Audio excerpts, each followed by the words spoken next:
Hello नमस्कार, सभी का स्वागत अभिनंदन एक बार फिर से लक्ष्य क्लासेस के ऑनलाइन डिजिटल मंच पर। और मैं नागवेंद्र सिंह राणावत एक बार फिर से आप सभी लोगों का स्वागत अभिनंदन करता हूं आज के हमारे इस सेशन में। और आज का हमारा सेशन रहने वाला है राजस्थान सूचना सहायक की नई भर्ती जो 2025 में आयोजित होने वाली है उसको लेकर के। क्या नोटिफिकेशन आने वाला है, कितने पदों पर भर्ती होगी, कौन से विभाग में ये होगा, इन सभी की संपूर्ण जानकारी हम आज इस सेशन में लेने वाले हैं। तो आप सभी लोगों को इस सेशन को बहुत बढ़िया तरीके से देखना है, बढ़िया तरीके से आप लोगों को इसके संबंध में जो इंफॉर्मेशन दी जा रही है आपको उसको ग्रिप करना है। देखिए, जैसा कि अगर मैं थंबनेल की बात करूं तो ग्रामीण व पंचायती राज विभाग जो है वहां से कुछ नोटिफिकेशन जो है वो डिक्लेयर किया गया। लगभग 13,917 पदों पर जो है वो भर्ती की जाएगी। किसकी? सूचना सहायकों की। अब ये कौन से लोग होंगे, कहां से इन लोगों का भर्ती किया जाएगा, कहां पर इनके पद रहेंगे, उन सभी के ऊपर हम सभी पहलुओं के ऊपर हम क्या करेंगे, चर्चा करेंगे।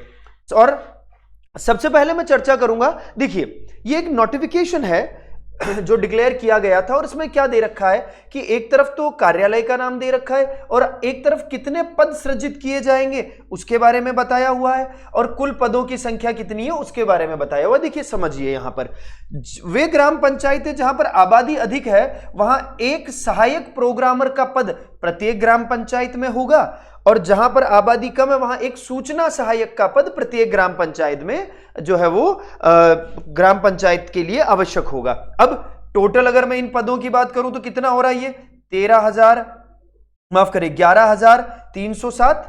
11,000 कितना होता है तो 11,307। तो लगभग 11,307 पदों पर क्या की जाएगी, भर्ती की जाएगी। लेकिन अब ये तो हमारे पास प्रॉपर इंफॉर्मेशन नहीं है। अब यहां पर आपको दो नोटिफिकेशन आपको दिख रहे होंगे। देखिए, राजस्थान सरकार ग्रामीण विकास व पंचायती राज विभाग के द्वारा ये नोटिफिकेशन जारी किया गया है और इस नोटिफिकेशन में क्या कहा गया है, पंचायत समिति स्तर पर ऑनलाइन कार्यों के लिए एक प्रोग्रामर व 2 सूचना सहायक के पद का सृजन करने के संबंध में, यानी इस विषय में इन्होंने ये नोटिफिकेशन जो है वो क्या किया, डिक्लेयर किया है। ठीक है ना, याद रखिएगा।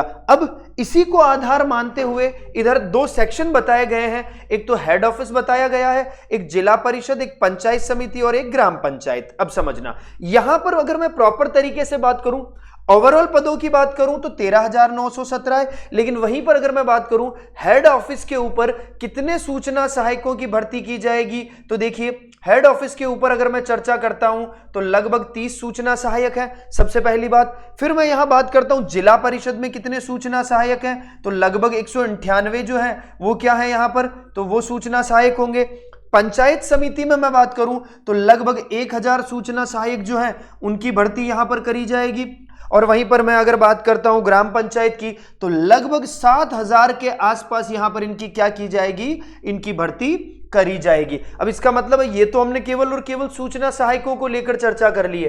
किसको लेकर, याद रखिएगा, ये हमने चर्चा करी है सूचना सहायक जितने भी हैं उन सूचना सहायक के पदों को लेकर हमने चर्चा कर ली। लेकिन पद सिर्फ इतने नहीं है, इसके अलावा भी और दूसरे भी पद हैं जिनके बारे में भी आपको ध्यान रखना है। क्यों?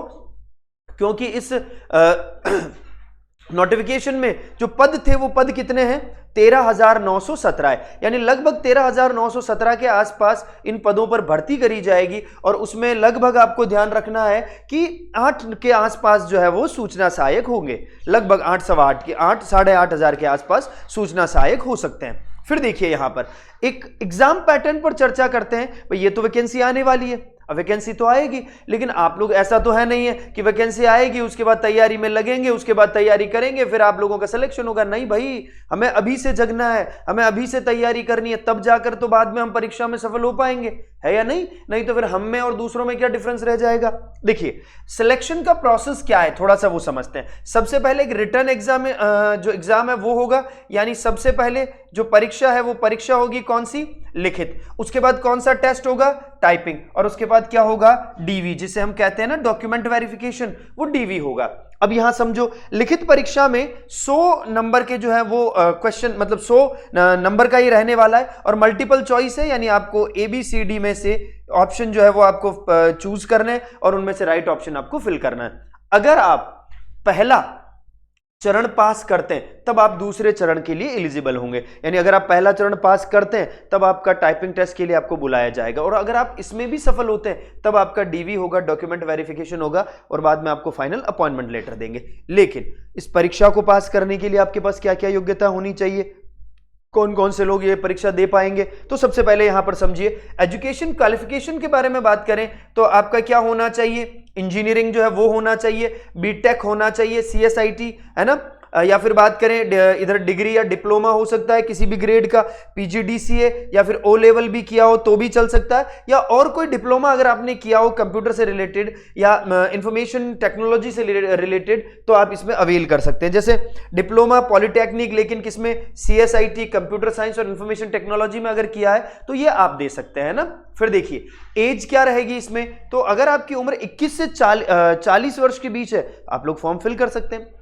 जो रिजर्व कैटेगरी है उनको उसके अकॉर्डिंगली रिजर्वेशन का फायदा मिलेगा, आयु में छूट मिलेगी।